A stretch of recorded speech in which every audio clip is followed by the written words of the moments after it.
C'est la chronique, c'est bon pour la santé avec le docteur Serge Rafal. Bonjour Serge. Bonjour Ilana. Alors Serge, après le glaucome dont vous nous aviez parlé récemment, vous souhaitiez Serge évoquer ce matin la myopie. En effet, Ilana, car c'est une maladie qui augmente partout dans le monde et dont l'évolution est grevée de complications dont on ne se méfie pas assez. Il est donc essentiel de comprendre pourquoi elle est aussi fréquente et comment on peut la freiner ou la prévenir. Alors est-ce que vous pouvez nous rappeler ce qu'est la myopie ? C'est un trouble de la vision dont le symptôme principal est de voir flou au loin. Plus l'objet est éloigné, plus ce flou est important. La vision de près, elle, est conservée. Et quelle est la prévalence de la myopie ? Elle n'a cessé d'augmenter ces dernières années, notamment chez les enfants et les ados, à tel point qu'on a utilisé le terme d'épidémie.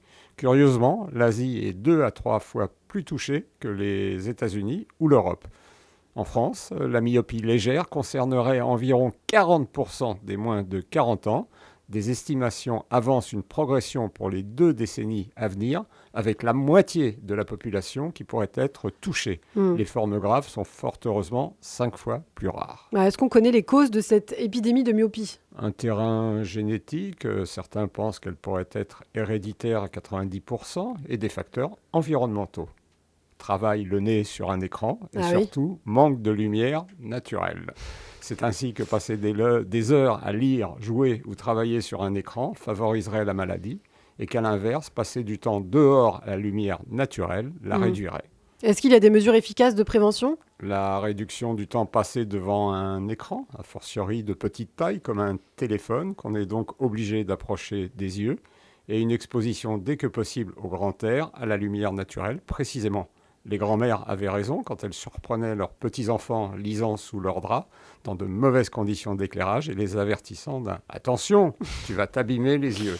Quelles sont les complications de la myopie ? Le myope peut se plaindre de mouches, de filaments ou de corps flottants qui se déplacent dans le champ de vision lors des mouvements oculaires. Par les efforts déployés à la longue, la myopie étire l'œil et peut distendre, voire décoller ou déchirer la rétine. L'atteinte de la macula, enfin, peut détériorer gravement l'acuité visuelle. 4e cause chez nous de cécité. Après avoir, dans un premier temps, entraîné une déformation des objets, surtout sur leur bord.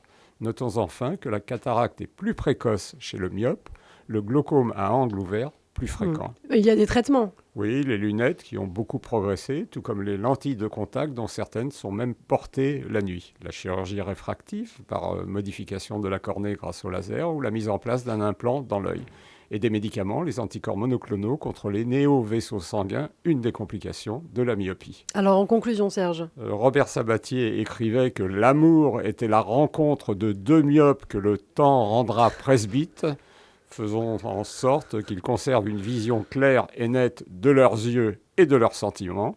La première passe principalement par la prévention incontournable dont je vous ai parlé. Et oui, il faut faire attention. Merci beaucoup Serge Rafal, c'est bon pour la santé à retrouver dès demain matin sur Radio J.